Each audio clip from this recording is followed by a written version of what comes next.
Victoria Pearson, but you can call me V, and this week I want to tell you about the bedtime donations campaign from the Royal Society for Blind Children.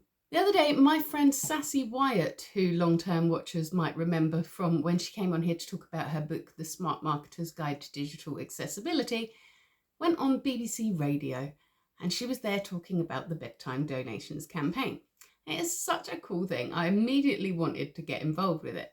You see, for a lot of blind and partially sighted children, accessing books can be a bit of a minefield. There are a lot of extra barriers that other people don't face when it comes to accessing stories. Audiobooks are really expensive, understandably so, because you have to pay out a voice actor and you have to pay for sound editing and all these other things that aren't there for a paperback.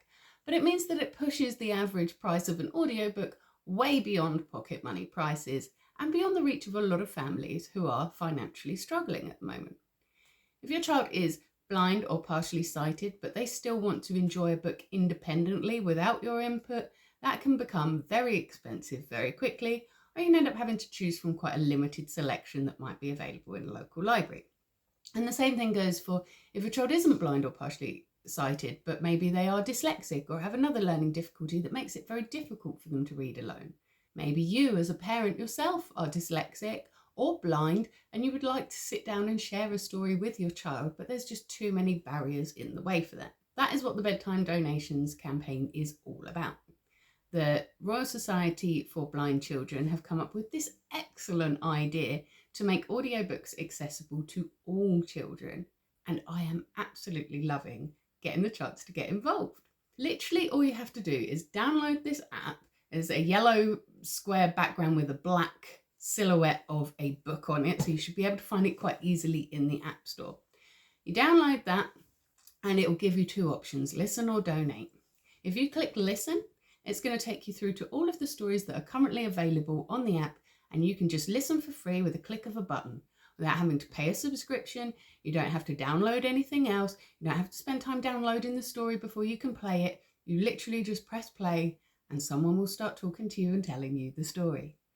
And if you'd like to donate a story, you click the donate button instead, and it takes you to a place where it shows you all the stories that are available to be read at that time. You pick your story, you press record, and you read it out, and then you press publish. And that is literally all you have to do. The stories will go through an independent review to make sure that you are pronouncing everything properly, that you are sticking to the story exactly as it is written, you're not adding anything in. And then if your story is accepted, it will be published there for any child that happens to have the app that wants to have a listen. At the moment, most of the stories are the older classics, things that have passed out of copyright. If you are an author, a children's author, and you can donate your book to this campaign, please do. Please drop them an email, go on their website, something, because they desperately need lots more news stories so that they can open this up to a bigger audience. At the moment, most of the stories on there are aimed a lot at younger children, but they are hoping to expand this over time and open it up to older children, young adults and adult readers as well. Everybody should have access to stories. Now, as I say, there is a review process for this, and you can check on your own stories to see where they are. As you can see, some of mine on here are still pending. A couple of them have been rejected. I don't know if I was perhaps covering up my microphone a little bit too much, or if I've mispronounced a word slightly, or just if somebody else got there before me and their thing passed review first. So you might have to do a few before you get one accepted. But you mustn't be disheartened by that. And they don't give you a specific answer for each story of why it was rejected, because then I guess they would be there all day. They just take the best ones, the clearest and the most well enunciated stories out of all of them and use those. I currently have a few in review, and each one has taken me probably less than 3 minutes to read. Some of them as short as 1 minute to read, and it is just such a nice way to spend a little bit of your morning, because I love reading to children, and all of my children are a bit too old to be read to anymore, given that they're 10, 18, 19 and 25.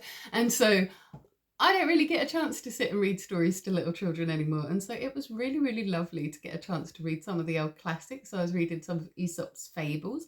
None of mine have actually been approved yet. They might have been by the time this goes out, but I'm filming a little bit early. But I thought I would show you, look, this is what it looks like when one of your stories has been approved. This is Sassy's one.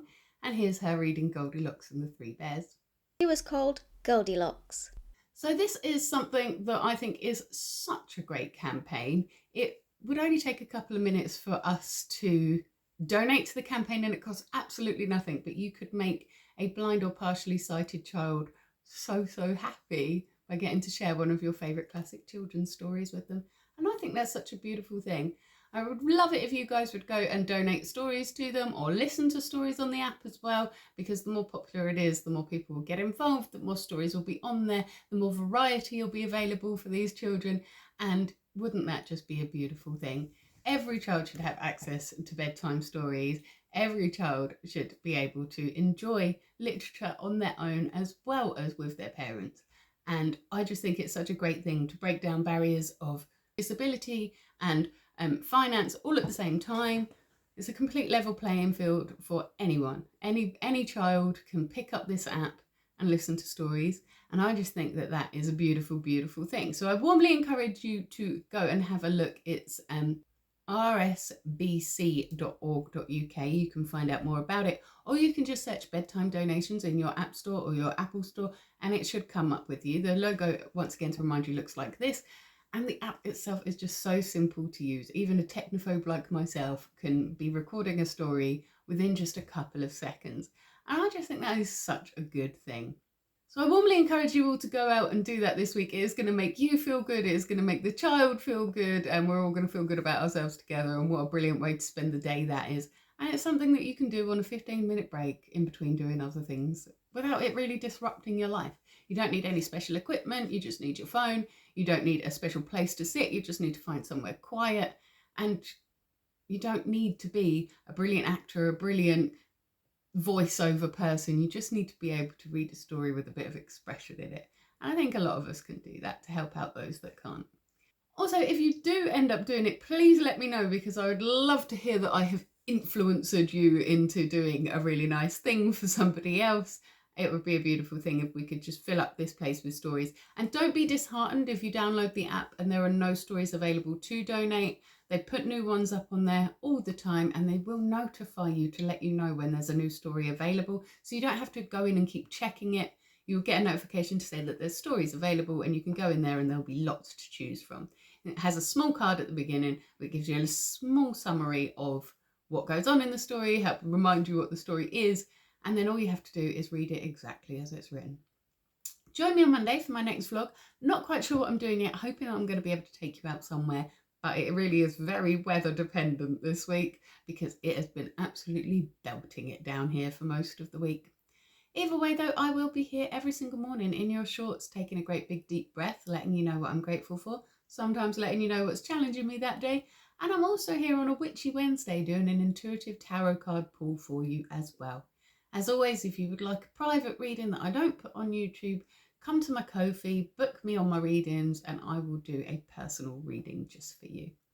So, like and subscribe, or don't, I'm not your mum. And either way, you have yourself a magical week.